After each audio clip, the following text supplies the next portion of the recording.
Assalamualaikum warahmatullahi wabarakatuh. Salam sejahtera untuk kita semua. Perkenalkan, nama saya Nurdelila. Saya adalah dosen Fakultas Ekonomi Program Studi Manajemen pada Universitas Geraha Nusantara Padang Sidimpuan. Saya bergabung ke Universitas Geraha Nusantara pada tahun 2013 sampai dengan sekarang. Saya merupakan salah satu dosen peserta sertifikasi dosen SMART pada tahun 2021. Di sini saya akan memaparkan dokumen pernyataan diri dosen unjuk kerja Tridharma Perguruan Tinggi bidang pengajaran sertifikasi dosen pada tahun 2021. Untuk jenjang pendidikan saya, yang pertama S1 Universitas Medan Area, lulus pada tahun 2009. Selanjutnya, studi pendidikan saya lanjutkan ke jenjang S2 Universitas Islam Sumatera Utara, lulus pada tahun 2014.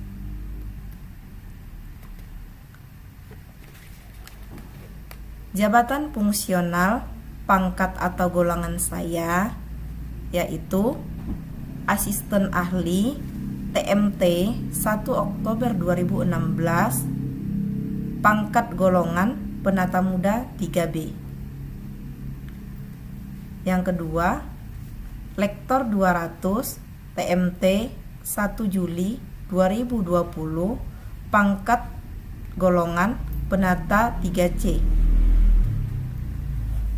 Adapun mata kuliah yang saya ampuh untuk semester ini, yang pertama pada semester ganjil, pengantar ekonomi mikro, komunikasi bisnis, dan perekonomian Indonesia.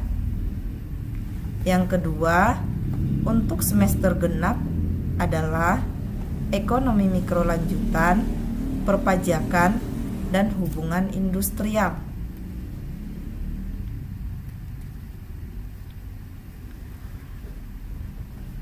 Adapun administrasi pembelajaran yang kami lakukan sebelum melaksanakan perkuliahan, yang pertama SK mengajar, yang kedua RPS yang saya susun sendiri, yang ketiga media pembelajaran secara tatap muka atau daring, yang keempat penilaian.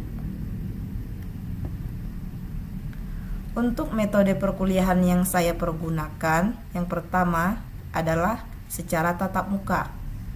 Ini sesuai dengan prokes yang sudah ditentukan oleh pemerintah setempat. Yang kedua, ceramah atau menjelaskan. Yang ketiga, individu learning dan diskusi kelompok.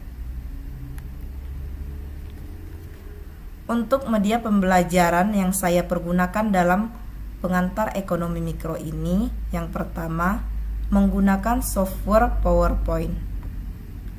Yang kedua, hardware dengan menggunakan LCD dan proyektor.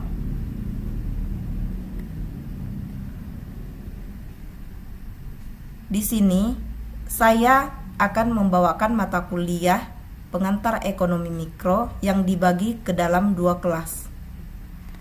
Kelas yang pertama yaitu 1A yang berjumlah 26 orang.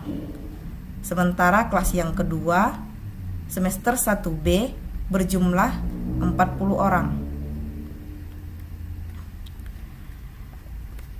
Di sini saya akan memaparkan RPS yang saya buat untuk pengantar ekonomi mikro. RPS ini memuat tentang capaian pembelajaran, deskripsi singkat mata kuliah, materi pembelajaran, mata kuliah prasyarat, rencana pembelajaran yang akan kami laksanakan untuk pertemuan selanjutnya. Yang terakhir, sistem penilaian yang akan saya lakukan.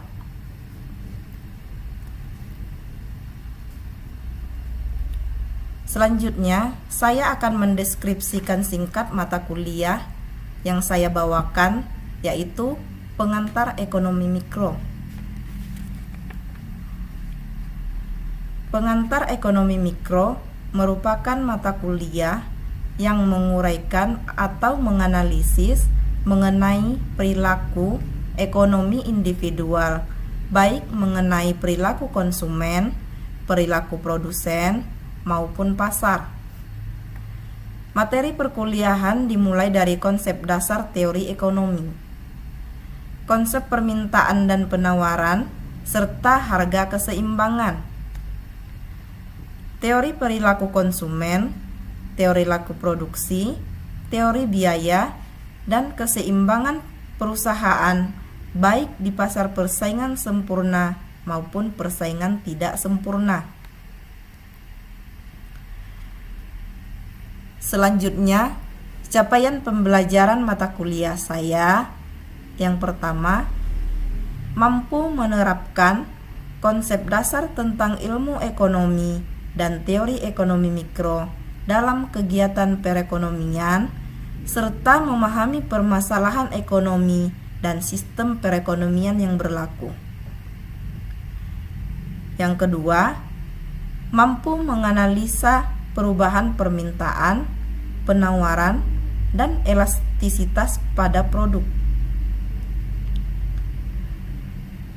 Yang ketiga, mampu melakukan analisa terhadap perubahan preferensi konsumen terhadap produk yang berorientasi pasar. Yang keempat, mampu mengidentifikasi jenis biaya produksi. Yang kelima, mampu menganalisa pasar persaingan sempurna dan pasar monopoli.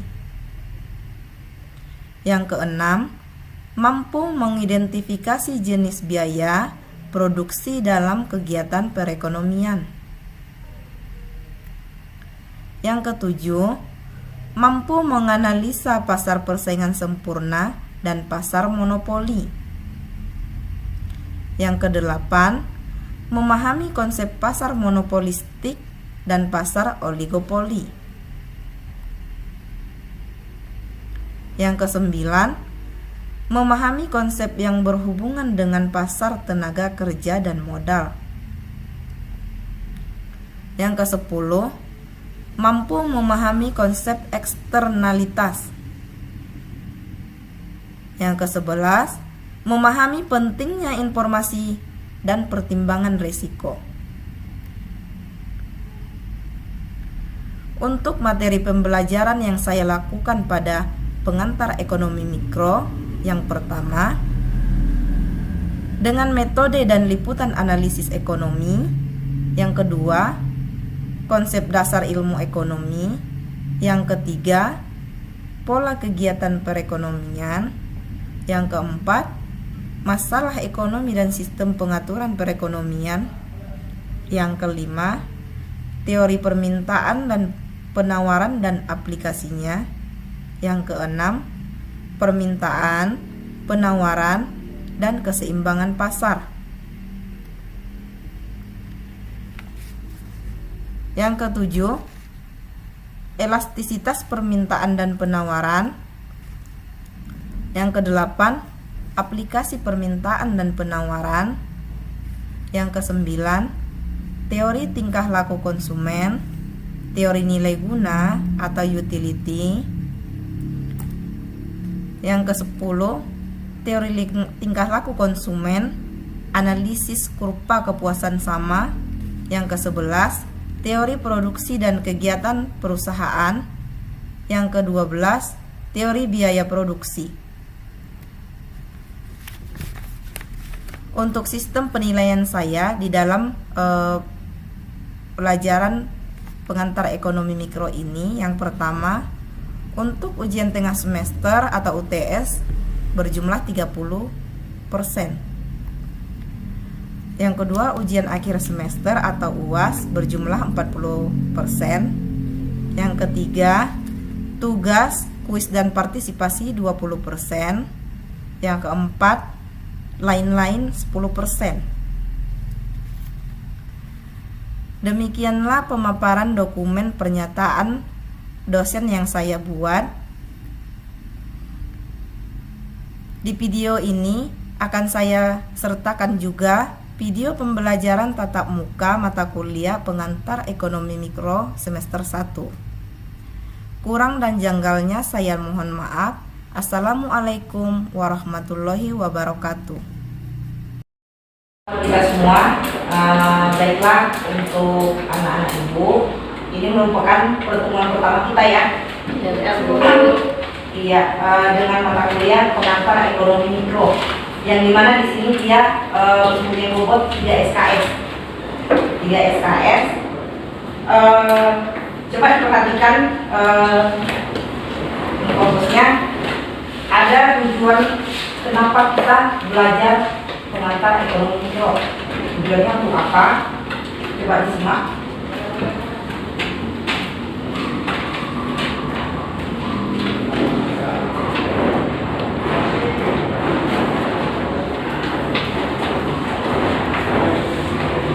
Lanjut ya. Begitu juga dengan deskripsi isi mata kuliah. Selanjutnya, pendekatan pembelajarannya kita menggunakan metode ceramah, tanya jawab, pemecahan masalah, tugas, laporan muka atau pembuatan makalah atau kuis lah nanti ya. Untuk medianya kita menggunakan PowerPoint. Dan ini rincian materi perkuliahan pertemuannya. Di sini kita membahas konsep ilmu ekonomi, yang dimana ini merupakan salah satu mata kuliah dasar dalam perkuliahan jurusan manajemen atau fakultas ekonomi jurusan manajemen. Untuk lebih lanjutnya nanti boleh ya diminta untuk RPS-nya dari Bu. Nah, sekarang kita masuk ke mata kuliahnya, pengantar ekonomi mikro.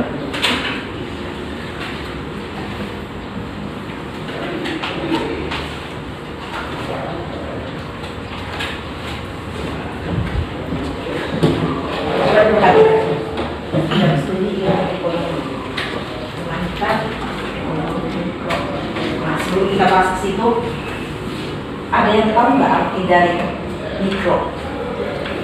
Kecil. Nah, makro besar. Nah, jadi di dalam pembelajaran secara garis besarnya itu analisis utama dalam ilmu ekonomi itu dibagi menjadi dua. Yang pertama dia pengantar ekonomi mikro, yang kedua dia pengantar ekonomi makro. Jadi di dalam di semester 1 kita akan membahas sebagian dari pengantar ekonomi mikro. Karena dia banyak materinya, jadi dia dibagi dua. Posisinya dia di semester 1 pengantar ekonomi mikro, dan semester 2 akan berlanjut kepada pengantar ekonomi mikro lanjutan. Bisa dipahami ya? Dan selanjutnya nanti di semester 3 kita akan membahas kelanjutan atau perkembangan dari mikro ini, yaitu pengantar ekonomi makro. Bisa dipahami ya? Oke.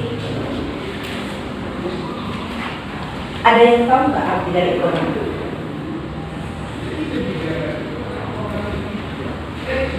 Arti dari ekonomi.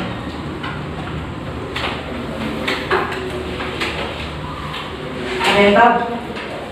Seharusnya tahu. Ya, apa itu ekonomi? Kan kita belum masuk jurusan ekonomi, harus tahu. Ada yang tahu nggak? Apa itu arti dari ekonomi?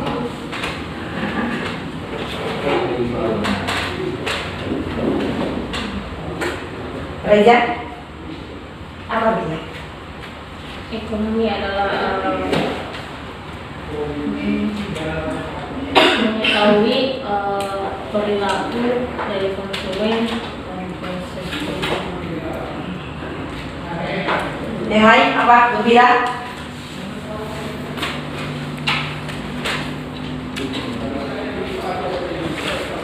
Apa?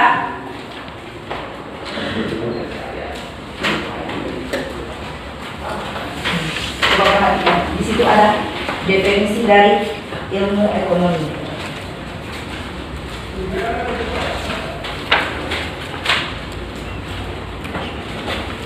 Suatu studi mengenai individu-individu dan masyarakat yang berpilihan. Katanya di sini ilmu ekonomi itu masyarakat atau individu di mana dia membuat suatu pilihan tanpa menggunakan uang. Pilihan yang bagaimana? Coba di sini.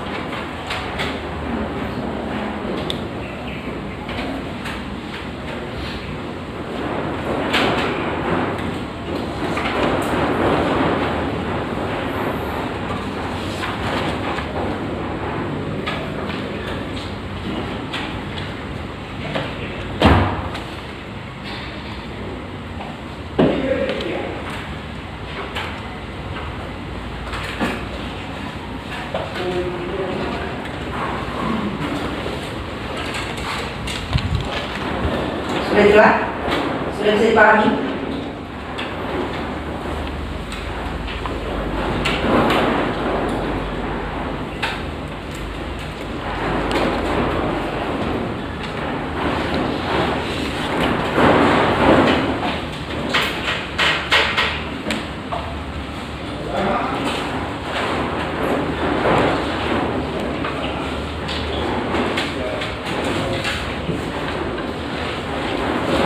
Bisa dipahami? Jadi individu itu membuat suatu pilihan tanpa menggunakan uang. Misalnya atau contohnya, kalian masuk ke UGM ini merupakan suatu pilihan enggak? Atau memang tidak ada pilihan lagi langsung masuk ke UGM? Nah, membuat suatu pilihan enggak sebelum masuk melangkah ke UGM ini? Nah, sebagai manusia kita membuat suatu pilihan ya, iya kan? Pasti sebelum kesini kalian membandingkan dengan universitas lain, gitu kan? Atau tidak ada pilihan? Berarti cuma UGM yang ada universitas di Padang Selingkuhan, itu artinya kan? Ada nggak yang membuat pilihan kesini langsung gitu? Tadi yang buat perbandingan, ibu rasa nggak ada ya? Pasti melakukan perbandingan atau dia ikut ujian, kalau istilah sekarang apa itu? PTN. Nah, kalau sekarang apa istilahnya? Yang bebas testing, atau dia masuk ke perguruan negeri dulu ujian tapi gagal gitu.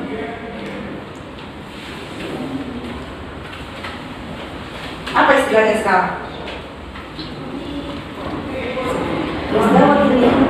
Atau memang udah ikut ini ya, universitas negeri?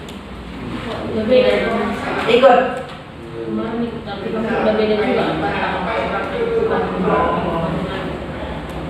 Gitu ya.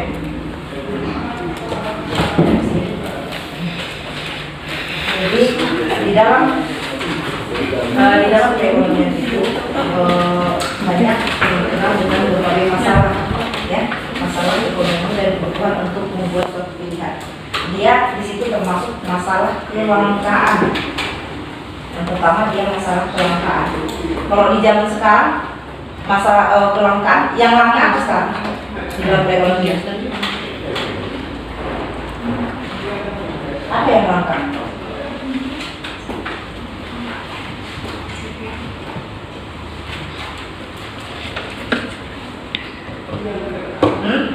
Apa yang langka di dalam perekonomian?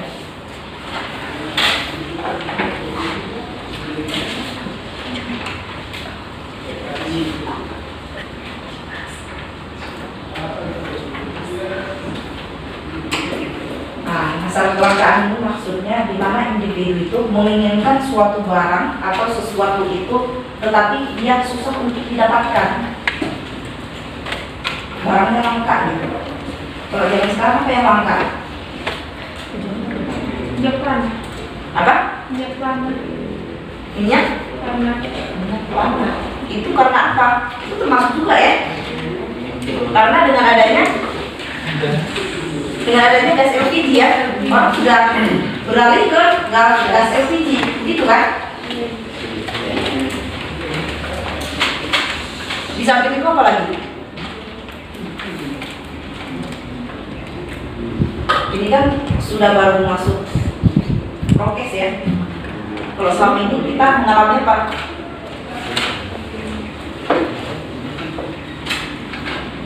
Apa yang kita alami? Yang barusan ada yang disebut COVID. COVID apa? Iya, jadi banyak kelangkaan ya, terutama apa itu? Masalah-masalah pandemi ini. Kelangkaan apa? Masker. Iya, termasuk juga ya masker. Terus apa lagi? Vaksin. Apa? Kelangkaan apa? Apa katanya? Kalau vaksin baru mulai ya, baru mulai langka.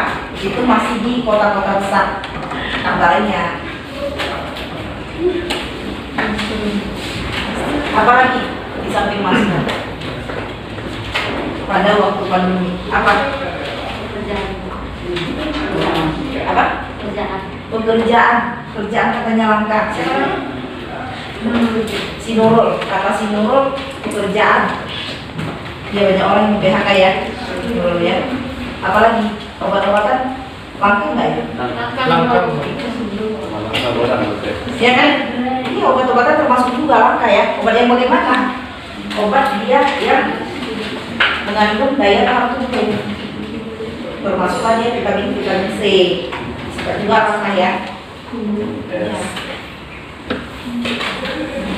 Kalau kita lanjut ke kebutuhan masyarakat. Kalau kita berbicara mengenai kebutuhan masyarakat, keinginan masyarakat untuk memiliki.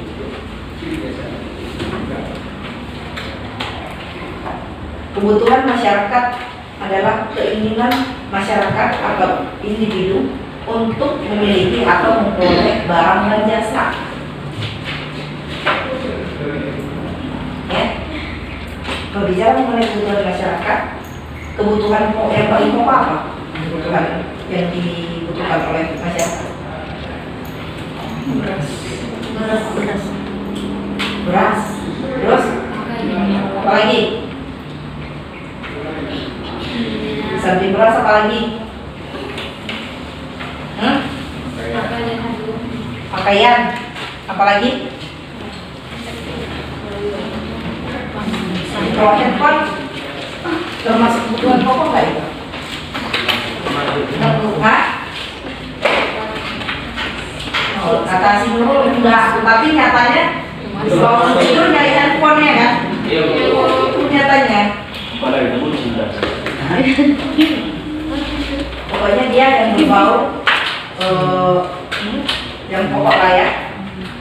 Harus tahu apa itu beras, apalagi bilang jangan katakan handphone ya. Apa di samping itu?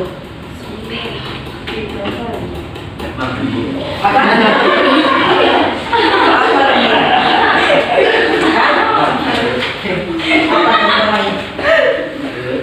Iya, bukan pokok.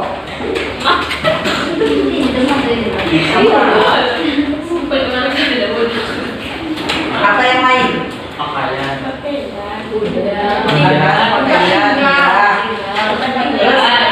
Tempat tinggal. Apa lagi? Air. Dan lain-lain lah ya. Masa nggak tahu?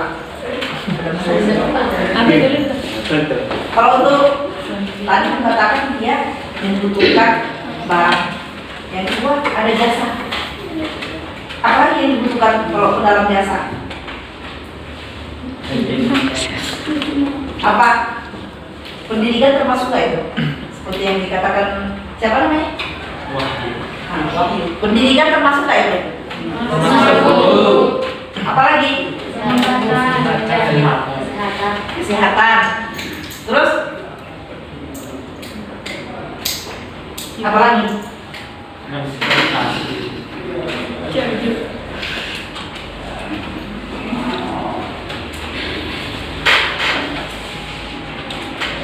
Uang pangkas termasuk nggak itu?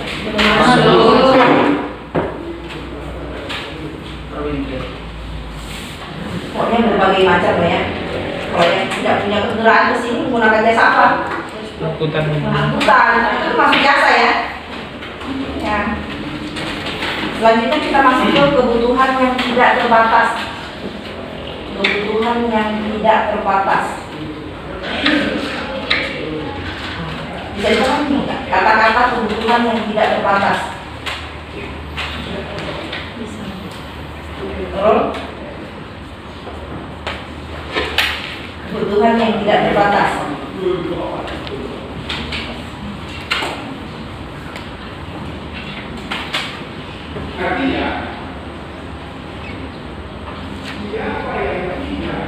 Kalau contohnya uang, Bu. Contohnya uang, kata si Nurul. Air. Manusia itu tidak pernah puas dengan apa yang didapatnya.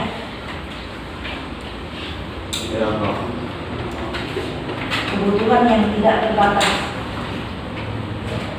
Nah, contohnya kalian sudah masuk ke Universitas Geraha Nusantara Penghasilan melalui 8 semester. Ya. Setelah itu melakukan berbagai macam rangkaian lagi seperti halnya pengajuan tuduh, proposal, seminar, sidang, dan terakhir wisuda. Setelah itu memperoleh gelar sarjana ekonomi, ya kan? Sampai di situ kalian puas nggak dengan gelar tersebut? Tidak kan? Berarti kepuasan itu masih banyak. Sebagian dari kalian itu membutuhkan pekerjaan. Sebagian dari kalian itu membutuhkan, wah, nggak bisa sampai di sini aja. Nah, sebagian melanjutkan ke jenjang S2. Itu salah satu contohnya. Kalau ibu ibaratkan ke dalam suatu individu ya, nantinya kalian setelah sarjana otomatis mencari pekerjaan ya. Melamar pekerjaan di awal kalian itu dihadapkan dengan berbagai ujian ya, ujian melamar pekerjaan. Setelah itu wawancara, diterima. Sebagai besar bukan sebagai karyawan tetap, tapi hanya karyawan kontrak.